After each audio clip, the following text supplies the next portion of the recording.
اعوذ باللہ من الشیطان الرجیم۔ اللہ رب العزت ارشاد فرماتے ہیں رکوع نمبر 5 کے اندر، قل لا اجد فی ما اوحی الی محرما۔ اللہ تعالیٰ ارشاد فرماتے ہیں، اے نبی کریم صلی اللہ علیہ وآلہ وسلم آپ کہہ دیجئے کہ جو کچھ احکام وزیدہ وحی کے میرے پاس آئے ہیں ان میں تو کوئی حرام میں نہیں پاتا کسی کھانے والے کے لیے جو اس کو کھائے، مگر یہ کہ وہ مردار ہو۔ اب وہ حرام کی بات اس کے اندر بڑے واضح الفاظ میں کھلے طور پر بیان کیا جا رہا ہے کہ کیا کیا حرام ہے، یعنی کہ وہ نہیں حرام جو اللہ نے حلال کیا، بلکہ وہ حرام اب وہ بتایا جا رہا ہے کہ وہ کیا کیا حرام ہے۔ ان میں سے تو میں کوئی حرام نہیں پاتا کسی کھانے والے کے لیے جو اس کو کھائے، مگر یہ کہ وہ مردار ہو، یا کہ بہتا ہوا خون ہو، یا خنزیر کا گوشت ہو کیونکہ وہ بالکل ناپاک ہے، یا جو شرک کا ذریعہ ہو کہ غیر اللہ کے لیے نامزد کر کے اس کو ذبح کیا گیا ہو، پھر جو شخص مجبور ہو جائے یا اس کو مجبور کر دیا جائے، فَمَنِ اضْطُرَّ غَيْرَ بَاغٍ، اور وہ باغی نہ ہو، ولا عاد، اور نہ ہی وہ عادی ہو ایسا جرم کرنے کا بار بار کہ وہ مجبوری کے تحت صرف وہ کھا رہا ہے، یا پھر اس کو موت کا خطرہ ہو کہ اگر وہ نہیں کھائے گا تو وہ مر جائے گا، تو اللہ تعالیٰ اس کے لیے ارشاد فرماتے ہیں کہ فَإِنَّ رَبَّكَ غَفُورٌ رَحِيمٌ، بے شک تمہارا رب بخشنے والا اور رحم کرنے والا ہے۔ وَعَلَى الَّذِينَ هَادُوا حَرَّمْنَا كُلَّ ذِي ظُفْرٍ، اللہ تعالیٰ ارشاد فرماتے ہیں اور یہود پر ہم نے تمام ناخن والے جانور حرام کر دیے تھے، اور گائے اور بکری میں سے ان دونوں کی چربیاں ان پر ہم نے حرام کر دی تھیں، مگر وہ جو ان کی پر یا انتڑیوں میں لگی ہوں یا جو ہڈی سے ملی ہوں، ان کی شرارت کے سبب ہم نے ان کو، اور ہم یقیناً سچے ہیں۔ ان پر یہ حلال چیزیں کیوں حرام کی گئی؟ کیونکہ وہ اللہ تعالیٰ کے ساتھ بہت سے بہتان اور بہت سے جھوٹ کرتے تھے، اور ہر چیز کو اللہ سے منسوب کرتے کہ اللہ نے یہ بھی حرام کیا، یہ بھی حرام کیا، اور یہ بھی حرام کیا، تو پھر اللہ تعالیٰ نے آخر ان لوگوں پر اس چیز کو اللہ رب العزت نے ان پر حرام کر دیا۔ اللہ تعالیٰ پھر ارشاد فرماتے ہیں کہ پھر اگر یہ آپ کو کاذب کہیں، پھر اگر یہ لوگ اے نبی صلی اللہ علیہ وسلم آپ کو بھی کاذب کہیں، جھٹلائیں، کہیں کہ آپ جھوٹے ہیں، نعوذ باللہ، تو آپ فرما دیجئے کہ تمہارا رب بڑی وسیع رحمت والا ہے، اور اس کا عذاب مجرم لوگوں سے کوئی نہیں ٹال سکتا۔ عن القوم مجرمین ولا يرد، کو ٹال نہیں سکتا بأسہ، اس کا عذاب، عن القوم المجرمین، مجرم قوم کے اوپر سے۔ سیقول الذین اشرکوا، اللہ تعالیٰ ارشاد فرماتے ہیں یہ مشرکین یوں کہیں گے کہ اگر اللہ تعالیٰ کو منظور ہوتا تو ہم شرک نہ کرتے، اور نہ ہمارے باپ دادا، اور نہ ہم کسی کو حرام کہہ سکتے۔ اسی طرح جو لوگ ان سے پہلے ہو چکے ہیں انہوں نے بھی ایسے ہی تکذیب کی، جھٹلایا، انہوں نے ہمارے عذاب کا مزہ چکھ لیا، انہوں نے ہمارے عذاب کا مزہ چکھا۔ آپ کہیے کہ کیا تمہارے پاس کوئی دلیل ہے تو اس کو ہمارے روبرو ظاہر کرو، ہمارے سامنے لے آؤ، اس چیز کو، اس دلیل کو ہمارے سامنے لے آؤ، تو اس کو ہمارے روبرو حاضر کرو۔ تم لوگ محض خیالی اور گمان کی باتوں پر چل رہے ہو، اور تم اٹکل بنا رہے ہو، تم صرف اور صرف جھوٹ بول رہے ہو۔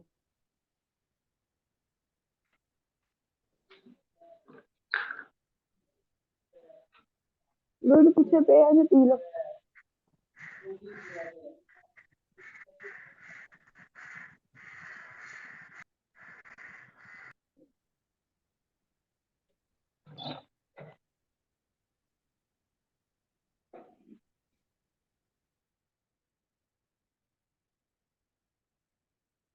قل فللہ الحجۃ البالغہ، اے نبی کریم صلی اللہ علیہ وآلہ وسلم آپ کہیے کہ بس پوری حجت اللہ ہی کی رہی، پھر اگر وہ چاہتا تو تم سب کو ہدایت دے دیتا اور راہ راست پر لے آتا تم سب کو۔ اللہ ہی کے ہاتھ میں ہے تم کو ہدایت دینا، لیکن وہ اگر چاہتا تو تم سب کو ہدایت پر لے آتا۔ اے نبی کریم صلی اللہ علیہ وسلم آپ کہیے کہ اپنے گواہوں کو لاؤ جو اس بات پہ شہادت دیں کہ اللہ نے ان چیزوں کو حرام کر دیا ہے، پھر اگر وہ گواہی دے دیں تو آپ اس کی شہادت نہ دیجیے، اور ایسے لوگوں کے باطل خیالات کا اتباع مت کیجیے جو ہماری آیتوں کی تکذیب کرتے ہیں اور جھٹلاتے ہیں، اور وہ جو آخرت پر ایمان نہیں رکھتے، اور وہ اپنے رب کے برابر بہت سے دوسروں کو ٹھہراتے ہیں، اور وہ کہتے ہیں کہ یہ ہمارا رب ہے۔ اللہ تعالیٰ ارشاد فرماتے ہیں کہ آپ ان کے ساتھ گواہی مت دے دیجیے گا۔ اللہ تعالیٰ پھر نبی کریم صلی اللہ علیہ وسلم کو فرما رہے ہیں، اے نبی کریم صلی اللہ علیہ وسلم آپ کہیے کہ آؤ میں تم کو وہ چیزیں پڑھ کر سناؤں جن کو تمہارے رب نے تم پر حرام فرما دیا ہے، جن کو تمہارے رب نے تم پر حرام کیا ہے۔ وہ یہ کہ اللہ کے ساتھ کسی کو شریک مت کرنا، اب وہ حرام چیزیں کون کون سی ہیں کہ وہ اللہ تشرکوا بہ شیئا وبالوالدین احسانا، کہ اللہ کے ساتھ شریک نہ ٹھہرا، اللہ کے ساتھ کسی کو شریک نہ ٹھہرانا، وبالوالدین احسانا، اور والدین کے ساتھ احسان کرو۔ اللہ تعالیٰ نے اپنے حقوق کے ساتھ ساتھ والدین کے حقوق ساتھ میں ہی بتائے۔ وَلَا تَقْتُلُوا أَوْلَادَكُم مِّنْ أَمْلَاقٍ، اور اللہ تعالیٰ ارشاد فرماتے ہیں اور اپنی اولاد کو مفلسی کے سبب قتل مت کرو کہ انہیں رزق نہیں ملائے گا۔ اللہ تعالیٰ کتنے واضح الفاظ میں فرماتے ہیں نحن نرزقکم، ہم تم کو رزق دیتے ہیں، وَإِيَّاهُمْ، اور ان کو بھی ایسے ہی رزق دیں گے۔ تو اگر تمہیں رزق اللہ دے سکتا ہے، تمہارا پیٹ بھر سکتا ہے، تو تمہاری اولاد کو کیسے نہیں بھر سکتا؟ تو ہم جو اپنے حمل ضائع کروا دیتے ہیں اس ڈر اور خوف سے کہ ہم ان بچوں کو کیسے پالیں گے، اللہ تعالیٰ نے سختی سے ایسے معاملات کرنے سے منع کیا ہے۔ اللہ رب العزت ارشاد فرماتے ہیں اور بے حیائی کے جتنے بھی طریقے ہیں ان کے پاس مت جاؤ، خواہ وہ علانیہ بے حیائی ہو یا پھر چھپ کر بے حیائی کر رہی ہو، اور جس کا خون کرنا اللہ تعالیٰ نے حرام کر دیا ہے اس کو قتل مت کرو، ہاں مگر حق کے ساتھ، ان کا تم کو تاکید حکم دیا ہے تاکہ تم سمجھو، تمہیں وصیت کی ہے۔ ذالکم وصاکم بہ لعلکم تعقلون ولا تقربوا مال الیتیم الا بالتی ہی احسن حتی یبلغ اشدہ، اور یتیم کے مال کے پاس ہرگز نہ جانا۔ حرام کاموں کی بات کی جا رہی ہے، یہ بھی حرام ہے کہ یتیم کے مال کے پاس لے جاؤ، اور یتیم کے مال کے پاس جانے سے مراد یہ نہیں کہ اس کے پاس سے گھوزو بس، بلکہ یتیم کا مال مت کھانا، مگر ایسے طریقے سے جو کہ احسن ہے، یہاں تک کہ وہ اپنی بلوغت کو پہنچ جائے، اور ناپ تول پوری کرو انصاف کے ساتھ۔ ہم کسی شخص کو اس کی طاقت سے زیادہ تکلیف نہیں دیتے، اور جب تم بات کرو تو انصاف کرو، گو وہ شخص تمہارا قرابت دار، تمہارا رشتہ دار ہی کیوں نہ ہو۔ وَلَوْ كَانَ ذَا قُرْبَى وَبِعَهْدِ اللَّهِ أَوْفُوا، اور جب کبھی بھی تم وعدہ کرو، اور جب کبھی بھی تم اللہ سے جو عہد کیا ہے اس کو پورا کرو، وَبِعَهْدِ اللَّهِ، اللہ کے عہد کو پورا کرو، ذَلِكُمْ وَصَّاكُمْ بِهِ لَعَلَّكُمْ تَذَكَّرُونَ، اور یہ نصیحت کی جاتی ہے تمہیں، وصیت کی جاتی ہے اللہ کی طرف سے تمہیں، تاکہ تم پرہیزگار بن جاؤ اور ذکر کرو۔ اللہ تعالیٰ ارشاد فرماتے ہیں وَأَنَّ هَذَا صِرَاطِ مُسْتَقِيمًا، اور اے میرے بندو یہ دین میرا ہے، یہ میرا راستہ ہے، اور یہ کہ یہ دین میرا راستہ ہے جو مستقیم ہے، سیدھا ہے۔ صراط مستقیمہ، یہ میرا راستہ ہے جو کہ سیدھا ہے، فَاتَّبِعُوهُ، اس کی پیروی کرو، اور وَلَا تَتَّبِعُوا السُّبُلَ فَتَفَرَّقَ بِكُمْ عَنْ سَبِيلِهِ، اور دوسری راہوں پر مت چلو کہ وہ راہیں، وہ راستے تم کو اللہ کی راہ سے جدا کر دیں گی۔ اس کا تم کو اللہ تعالیٰ اس کی تم کو تاکید کر رہا ہے اور تمہیں حکم دے رہا ہے اس کا، تاکہ تم سب کے سب پرہیزگاری اختیار کر لو۔ اللہ تعالیٰ اگلی آیت میں ارشاد فرماتے ہیں موسیٰ علیہ السلام کے بارے میں کہ جب ہم نے موسیٰ علیہ السلام کو کتاب دی، پھر ہم نے جب موسیٰ علیہ السلام کو کتاب دی تھی جس سے اچھی طرح عمل کرنے والوں پر نعمت پوری ہو، اور سب احکام کی تفصیل ہو جائے، اور رہنمائی ہو اور رحمت ہو، تاکہ وہ لوگ اپنے رب کے ملنے پر یقین لائیں۔ اللہ تعالیٰ اس کتاب کے بارے میں مزید ایکسپلین کر رہے ہیں، اور یہ ایک کتاب ہے جس کو ہم نے بھیجا بڑی خیر و برکت والی، اب سو اس کا اتباع کرو اور ڈرو تاکہ تم پر رحم کیا جائے۔ اللہ تعالیٰ اپنی کتابوں کے چیپٹرز کے بارے میں ایکسپلین کر رہی ہیں کہ ایسا نہیں ہے کہ تورات میں کچھ اور تھا، انجیل میں کچھ اور تھا، قرآن میں کچھ اور ہے۔ اللہ تعالیٰ کی تمام کتابوں کے اندر ایک ہی بات ہے، اور جو آج عیسائیت پر چل رہی ہے، جو یہودیت پر چل رہی ہے، تو پھر وہ اتنے سخت دل اور منکر کیسے ہو سکتے ہیں؟ اگر وہ اللہ کی کتابوں پر یقین رکھنے والے ہوتے تو قطعاً ایسا نہ کرتے۔ ایسے نہیں، اللہ تعالیٰ نے فرمایا کہ ان لوگوں کے دل بلکہ کافروں سے بھی زیادہ سخت ہیں۔ کیا ہم اور آپ نہیں دیکھ رہے کہ ان لوگوں کے دل کافروں سے بھی زیادہ سخت ہو گئے ہیں؟ کس طرح سے قتل عام کیا جا رہا ہے، کس طرح سے میتوں کو مسخ کیا جا رہا ہے، ان کی بے حرمتی کی جا رہی ہے۔ ان کے دل تو کافروں سے بھی زیادہ سخت ہو گئے۔ اللہ تعالیٰ ارشاد فرماتے ہیں ان تقولوا انما انزل الکتاب علی طائفتین، طائفتین تثنیہ کا صیغہ ہے، یعنی کہ دو گروہوں کی بات کی جا رہی ہے۔ اللہ تعالیٰ ارشاد فرماتے ہیں کہیں تم لوگ یوں نہ کہو کہ کتاب تو صرف ہم سے پہلے جو 2 فرقے تھے ان پر نازل ہوئی تھی اور ہم ان کے پڑھنے پڑھانے سے محض بے خبر تھے۔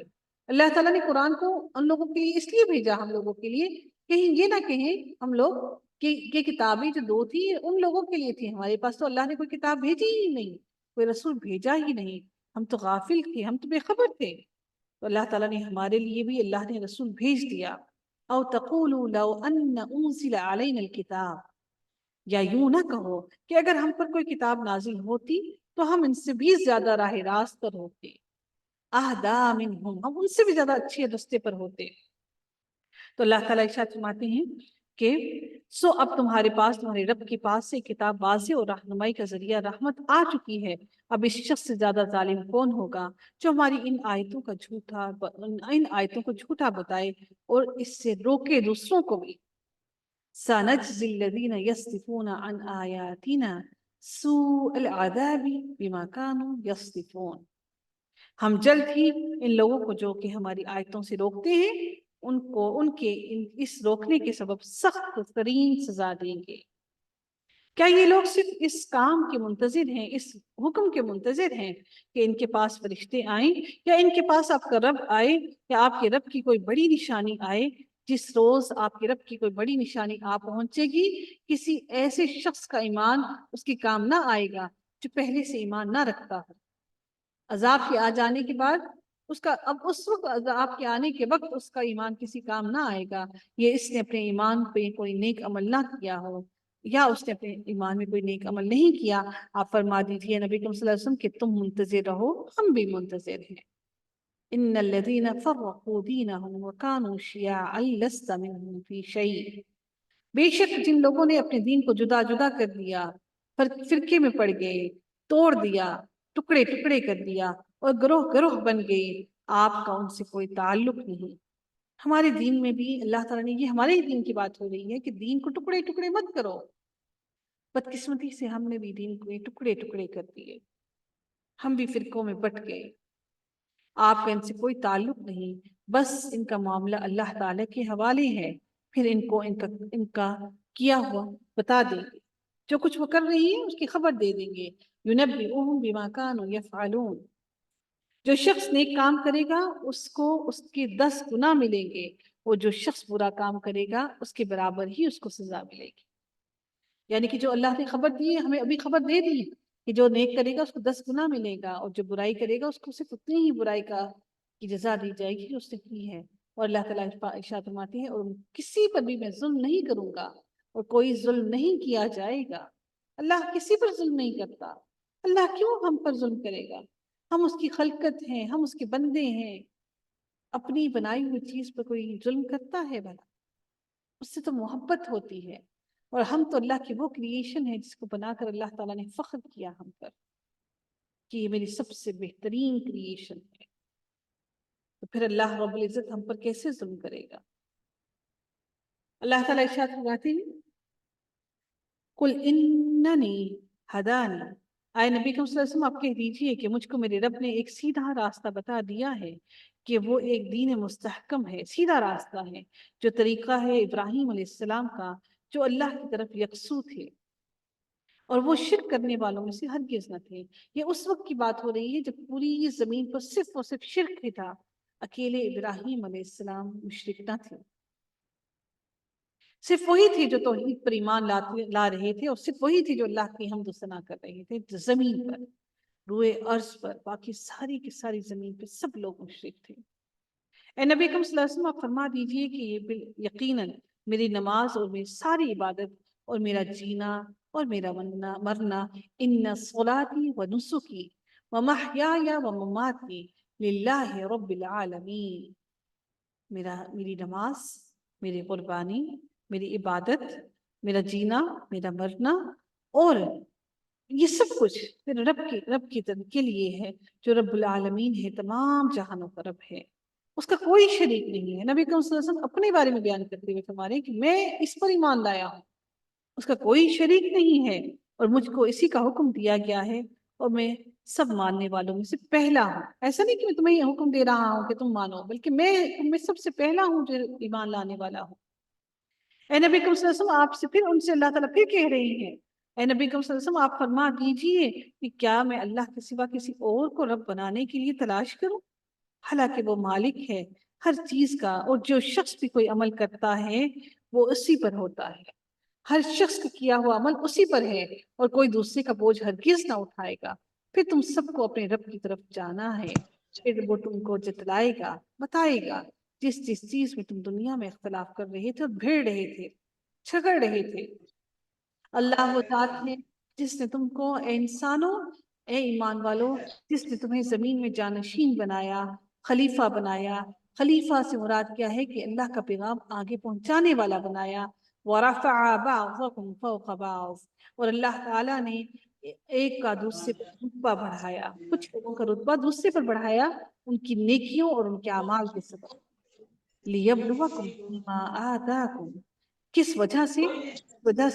کہ یقین رکھو کہ آپ کا رب، اللہ تعالیٰ ارشاد فرماتے ہیں آگے کہ یقین رکھو کہ آپ کا رب ان ربک سریع العقاب، یقین رکھو کہ آپ کا رب جلد سزا دینے والا ہے، اور یہ بھی یقین رکھو کہ وہ واقعی مغفرت کرنے والا بھی ہے اور مہربانی کرنے والا بھی ہے۔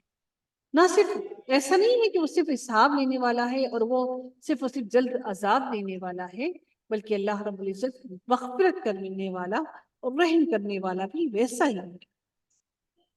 سورہ اعراف کا آغاز ہوتا ہے الحمدللہ، جو کہ مکی سورہ ہے، اور اس کی ہم بڑی ڈیٹیل سے جنت اور جہنم دونوں کا تذکرہ پڑھیں گے، کیونکہ یہ وہ جگہ ہے جہاں پر وہ لوگ کھڑے ہوں گے جو نہ جہنم میں جا سکتے ہوں گے اور نہ ہی جنت میں جا سکیں گے۔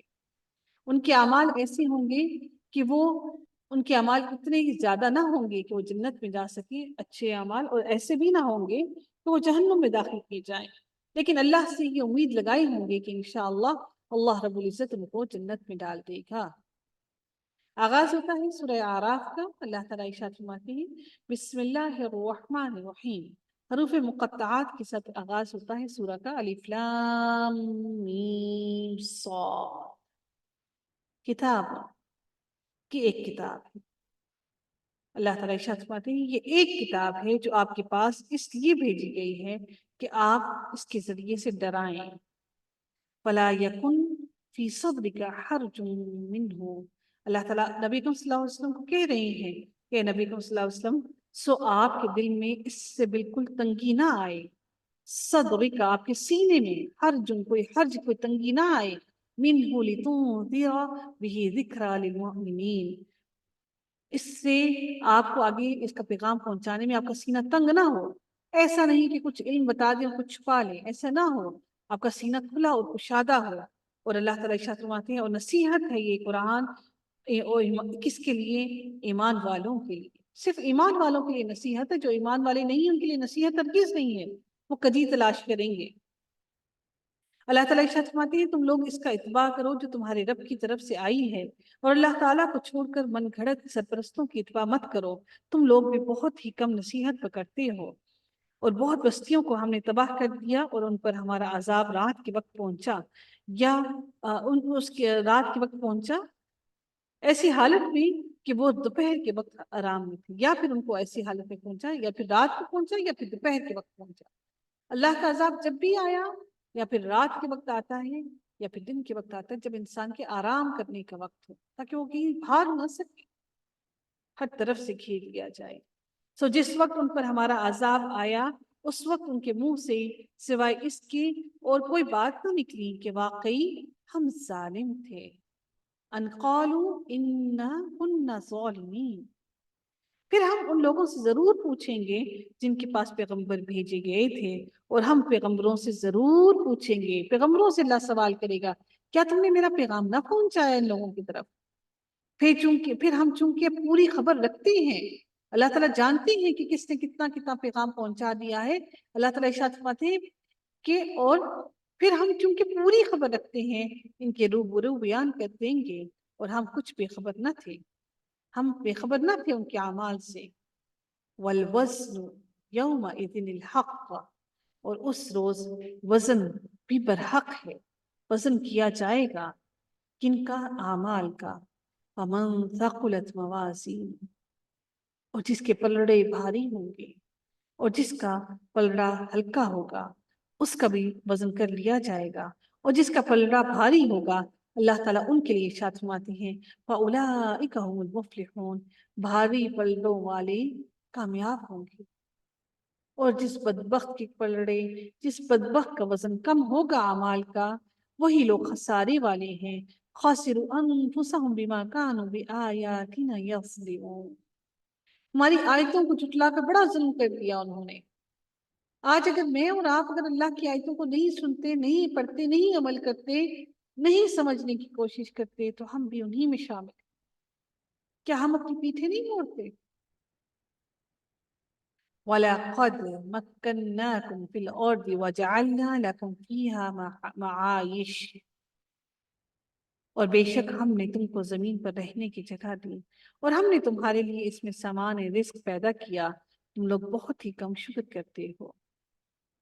اور اللہ تعالیٰ پھر یہ بھی ارشاد فرماتے ہیں اور ہم نے تم کو پیدا کیا، پھر ہم ہی نے تمہاری صورت بنائی، پھر ہم نے فرشتوں سے کہا کہ آدم کو سجدہ کرو، سو سب نے سجدہ کیا سوائے ابلیس کے، وہ سجدہ کرنے والوں میں شامل نہ ہوا۔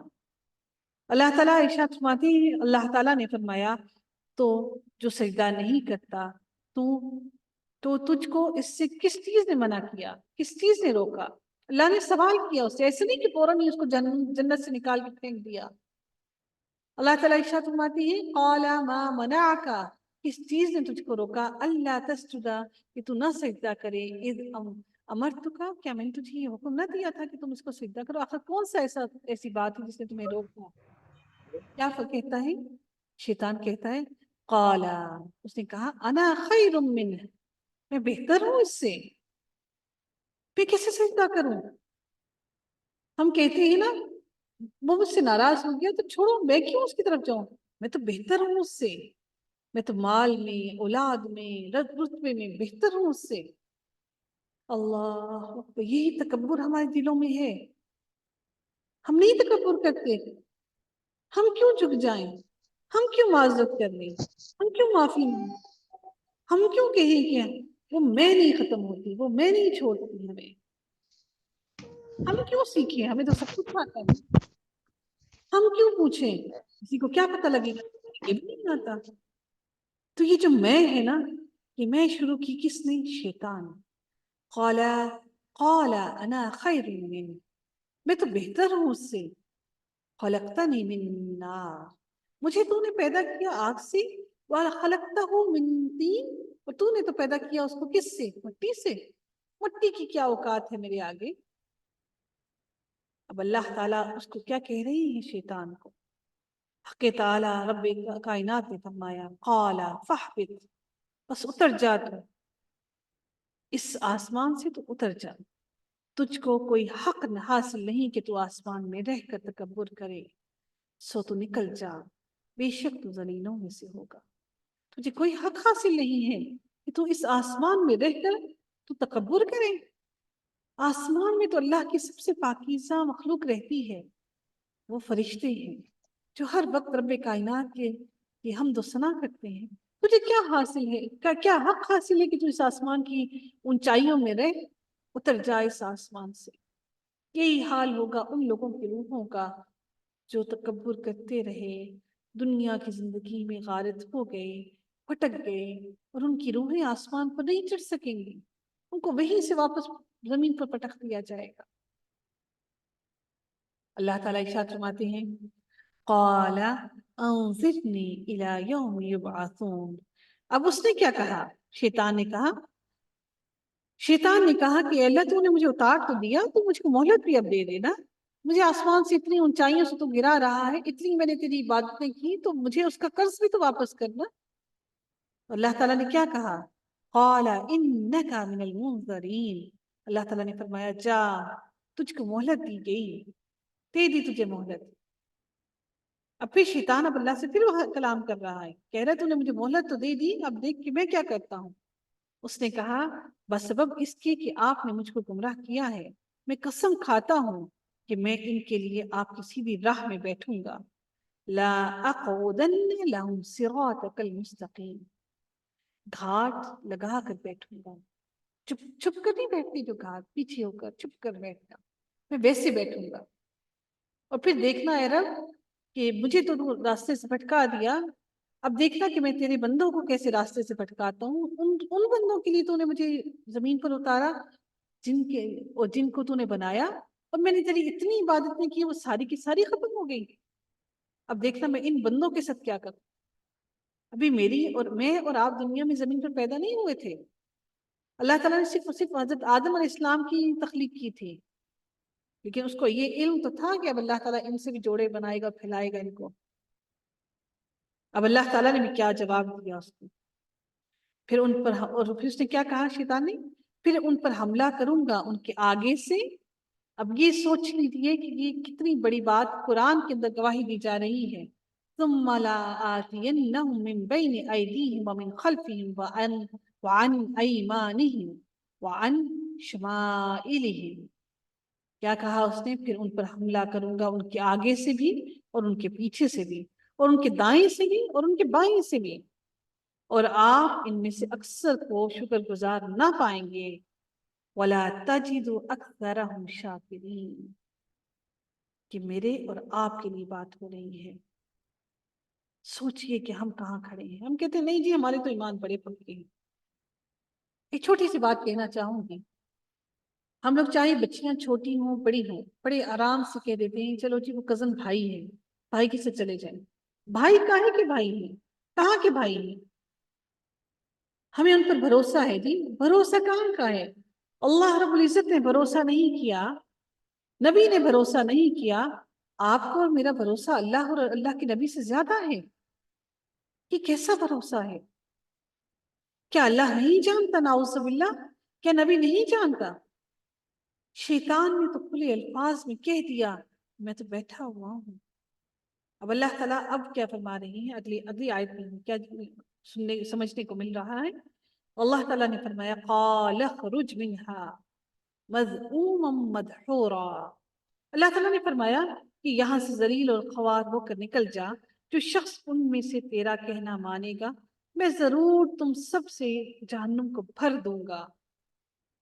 منہم لا املأن جہنم منکم اجمعین، بھر دوں گا میں جہنم کو، اور جہنم کو بھرنے سے مجھ پر کیا گزرتی۔ اور ہم نے حکم دیا اے آدم تم اور تمہاری بیوی جنت میں رہو، پھر جس جگہ سے چاہو دونوں کھاؤ اور اس درخت کے پاس مت جاؤ۔ اب ان کی بھی تو آزمائش لینی تھی نا اللہ نے، ورنہ تم دونوں ظالموں میں سے ہو جاؤ گے۔ پھر شیطان نے ان دونوں کے دلوں میں وسوسہ ڈالا تاکہ ان کی شرمگاہیں جو ایک دوسرے سے پوشیدہ تھیں دونوں کے روبرو بے پردہ ہو کر دے، اور کہنے لگا کہ تمہارے رب نے تم دونوں کو اس درخت سے اور کسی سبب سے کسی وجہ سے منع نہیں کیا سوائے اس وجہ سے کہ تم دونوں کہیں فرشتے نہ ہو جاؤ، کیونکہ ان کو لگتا تھا، انسان ہے نا شروع سے لگتا ہے کہ شاید ہم کم ہیں، رتبے میں کم ہیں، ہم سے بھی بہتر ہے، تجسس میں رہا ہے انسان شروع سے ہی، آج بھی انسان تجسس میں ہے۔ تو کیا کہا کہ کہیں تم فرشتوں میں سے نہ ہو جاؤ یا کہیں ہمیشہ زندہ رہنے والوں میں سے نہ ہو جاؤ، اور ان دونوں کی روبرو قسم کھا لی کہ یقین جانیے کہ میں تم دونوں کا خیر خواہ ہوں۔ لَمِنَ النَّاصِحِينَ فَدَلَّهُمَا بِغُرُورٍ، سو ان دونوں کو فریب سے نیچے لے آیا، پس ان دونوں نے جب درخت کو چکھا دونوں کی شرمگاہیں ایک دوسرے کے سامنے روبرو بے پردہ ہو گئی۔ سب سے پہلی چیز جو انسان سے نافرمانی ہوئی وہ کیا تھی؟ بے حیائی ہوئی۔ سب سے پہلی کیا بات ہوئی کہ بے پردگی ہو گئی۔ شیطان کا سب سے پہلا کام ہوتا ہے انسان کو بے حیائی کی طرف لے کر جانا، سب سے پہلا کام ہوتا ہے انسان کو بے پردہ کرنا۔ میم ایک کوشچن ہے جی کہ اگر وہ شیطان ان کو نہ پسلاتا حضرت آدم علیہ السلام کو تو کیا نسل نہیں بڑھنی تھی؟ پھر نیچے نہیں اترنا تھا، انہوں نے زمین پہ اترے تو پھر ہی نسل بڑھی نا۔ دیکھیے میری بات سنیے کہ بات یہ ہے کہ اللہ تعالیٰ کو یہ سب کچھ معلوم تھا اور یہ سب کچھ ایسے ہی ہونا تھا، یہ لوح محفوظ میں جی لکھا ہوا تھا۔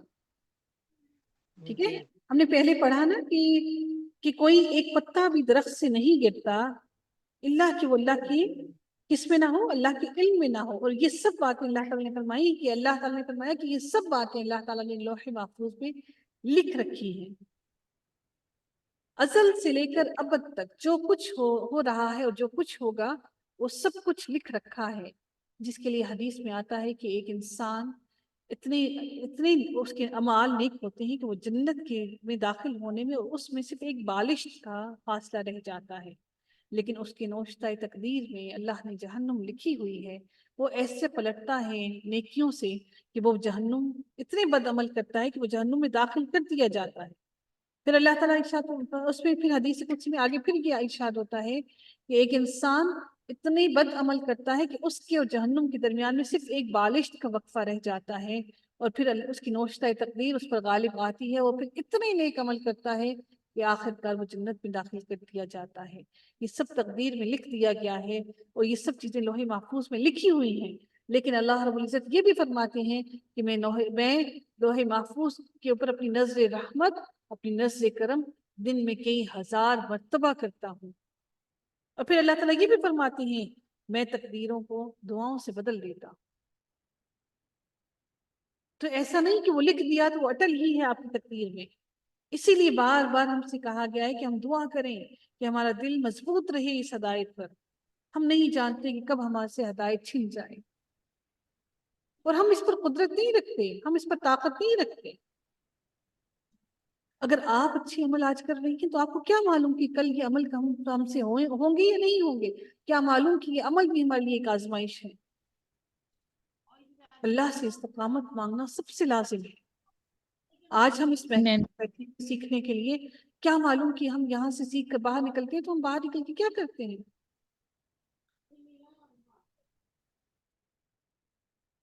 اللہ رب العزت ارشاد فرماتے ہیں قال ربنا، اب تو ہو گیا جو ہونا تھا، نافرمانی بھی ہو گئی. قال تسنیہ کا صیغہ استعمال ہو رہا ہے کہ دونوں نے کہا. قال ربنا ظلمنا، دونوں نے کیا کہا؟ اے ہمارے رب ہم نے اپنا بڑا نقصان کیا. وَإِن لَمْ رَبَّنَا ظَلَمْنَا أَنفُسَنَا وَإِن لَمْ تَغْفِرْ لَنَا وَتَرْحَمْنَا لَنَكُونَنَّ مِنَ الْخَاسِرِينَ، کہ ہمارے رب ہم نے اپنا بڑا نقصان کیا، اور اگر تم ہماری مغفرت نہ کرے گا اور ہم پر رحم نہ کرے گا تو واقعی ہم نقصان پانے والوں میں سے ہو جائیں. قَالَ اهْبِطُوا بَعْضُكُمْ لِبَعْضٍ، اللہ تعالیٰ نے فرمایا کہ نیچے ایسی حالت میں جاؤ کہ تم باہم ایک دوسرے کے دشمن ہوگے، یعنی کہ تم میں سے بعض ایک دوسرے بعض کے دشمن ہوگے. دیکھا نہیں زمین میں کتنے دشمن ہیں، ایک دوسرے کے لڑتے ہیں جھگڑتے ہیں، مال پہ، اسباب پر، اولاد پر، کھانے پینے پر. اس کو زیادہ مل گیا، اس کو ماں زیادہ پیار کر دی، اس کو باپ نے زیادہ پیار کر دیا، اس کو ماں نے نظر کرم زیادہ کر دی، باپ نے زیادہ دیکھ لیا. تو یہ دشمنی اللہ نے بھی سے ہمارے مقدر میں لکھ دی کہ ہم ایک دوسرے کے دشمن ہیں. اولاد ماں باپ کی، بہن بھائی ایک دوسرے کے، شروع گھر سے ہی دشمنی شروع ہو جاتی ہے، حسد بغض شروع ہو جاتا ہے. اللہ تعالیٰ ارشاد فرماتی ہے کہ اور اس زمین کے اندر تم لوگوں کے لیے رہنے کی جگہ ہے اور ایک خاص مقررہ وقت تک فائدہ اٹھانا ہے، اس کے بعد تم سب کو لوٹ کر اپنے رب کی طرف ہی آنا ہے. فرمایا تم کو وہاں ہی زندگی بسر کرنا ہے اور وہاں ہی مرنا ہے، اور اسی میں سے پھر نکالے جاؤ گے، یعنی کہ زمین میں سے ہی تم سب کو واپس نکالا جائے گا. اے بنی آدم، یا بنی آدم، اے بنی آدم اور آدم کی اولاد، ہم نے تمہارے لیے لباس پیدا کیا جو تمہاری شرمگاہوں کو بھی چھپاتا ہے اور زینت کا بھی موجب ہے، اور تقوی کا لباس یہ اس سے بڑھ کر ہے، یہ اللہ تعالیٰ کی نشانیوں میں سے ہے تاکہ یہ لوگ یاد رکھیں. اے اولاد آدم، شیطان تم کو کسی خرابی میں نہ ڈال دے.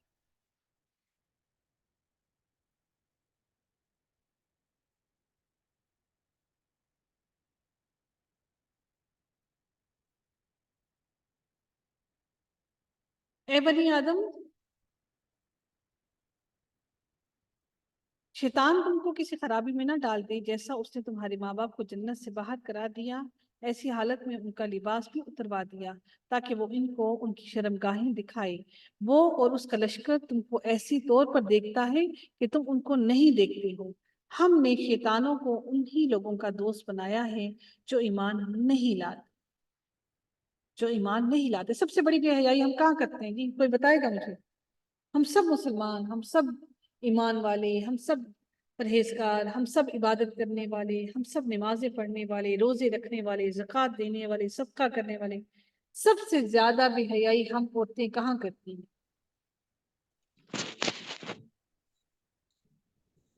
جی میم جھوٹ بول نہیں، جھوٹ بے حیائی تو نہیں ہے نا، میں بے حیائی کی بات کر رہی ہوں. ہم عورتیں سب سے زیادہ بے حیائی کہاں پر کرتی ہیں؟ ٹیچر جب یہ کوئی فنکشن وغیرہ آتی جی ہاں، جب کوئی فنکشن وغیرہ ہوتا ہے، جو فنکشن ہوتا ہے اس میں ہم لوگ سب سے زیادہ بے حیائی کرتے ہیں. ویسے تو ہم نے عبایا بھی گھر سے پہن کے باہر نکلتے ہیں، شادیوں پر عبائے بھی نہیں ہوتے ہمارے، ہماری زینت سارے دیکھ رہے ہوتے ہیں، اور زینت میں بھی ہمارا سینہ تو سب سے زیادہ نظر آنا چاہیے، دوپٹہ ہماری چھاتی پر ہونا ہی نہیں چاہیے. کسی کو کیا معلوم، کسی کو کیسے پتہ نہیں لگے گا ہم کتنے خوبصورت ہیں. عورت کی زینت تو سینہ ہی ہے نا اس کو باقی ساری چیزیں ڈھک لیں گے، چلو سر کے پاس سکارف بھی لپیٹ لیا، سینہ کھلا ہوا ہے. جاذب نظر عورت کا حسن کیا ہے؟ اس کا سینہ ہے. عورت کا عورت سے بھی پردہ ہے. ایسا نہیں کہ ہم عورتیں جیسے مرضی ہو، جو مرضی کر کے ہم ایک دوسرے کے سامنے کھلی بیٹھی رہیں، نہیں. اور خاص طور پر ان عورتوں سے پردہ کرنے کا حکم دیا گیا ہے جو بے حیا ہوتی ہیں. وہ عورتیں ایسی ہوتی ہیں کہ آپ کے خد و خال کو بڑا کھول کھول کر بیان کرتی ہیں، بالکل ایسے ہی جیسے انہوں نے ایکس رے کر کے آپ اپنے جسم کو جیسے خود جانتے ہیں ایسے ہی وہ جانتی ہیں. اور پھر وہ بے حیا عورتیں جب محفلوں میں بیٹھتی ہیں تو ایسے ہی ٹھٹے اڑا کر اپنے جسم کی نمائش کرتی ہیں. اور پھر وہ بے حیا عورتیں ایسے ہی اپنے شوہروں سے آپ کے جسم کی خد و خال کے بارے میں ڈسکس کرتی ہیں اور پھر مزے لیتی ہیں. اور ہر محفل کے اندر، ہر خاندان کے اندر ایسی عورتیں لازمی ہوتی ہیں. کوئی یہ نہ کہے کہ ہمارے خاندان میں ایسی عورتیں نہیں ہیں، ایسا ہو ہی نہیں سکتا، ایسا پاسبل ہی نہیں ہے. آدم علیہ السلام کے بیٹے، آدم ہمارے نبی کے بیٹے، وہ بھی ان کے بیٹوں میں سے بھی ایک بیٹا ایسا تھا. تو ہم تو گناہگار ہیں ہی گناہگار. ہم تو سوچ بھی نہیں سکتے کہ ہم کتنے گناہگار ہیں. ایک ہی گناہ کو اپنے سوچنے بیٹھ جائیں تو ہم کہاں سے کہاں نکل جائیں. تو ہم عورتیں بے حیائی کے مرتکب ہیں. ایسے ہی تو نہیں جہنم ہم سے بھری جائے گی نا. پہلے ہی فکر لگ جاتی ہے مہینہ پہلے، اب کیا کریں گے، کیا پہنیں گے، کیا میچنگ ہو، کیا کچھ ہو. سب کو دکھانا نہیں ہے، آخر جوانی ہے تو جوانی نہیں دکھائیں گے. اچھا تھوڑا سا کچھ لپیٹ لیا، بڈھی آ گئی، بڈھی روح آ گئی اس کے اندر. بوڑھی روح کے سے کیا مراد؟ آج اسی لمحے اللہ موت دے دے، اسی لمحے کسی کی موت ہو جائے، کتنا بڑا بوجھ، کتنا بڑا بار، کتنا بڑا وزن گناہوں کا لے کر اپنے سر پہ جائیں گے. اللہ ہم سب کی مغفرت فرمائے، اللہ ہم سب سے راضی ہو جائے. اللہ تعالیٰ ہمارے قدموں کو اب روک لے. پروردگار بڑے گناہ ہم نے کر لیے، اب تو روک لے ہمیں، اب تو ہمیں معاف کر دے. اگلے لنک کو دوبارہ سے جوائن کیجیے گا، لاسٹ منٹ چل رہا ہے. السلام علیکم ورحمۃ اللہ وبرکاتہ.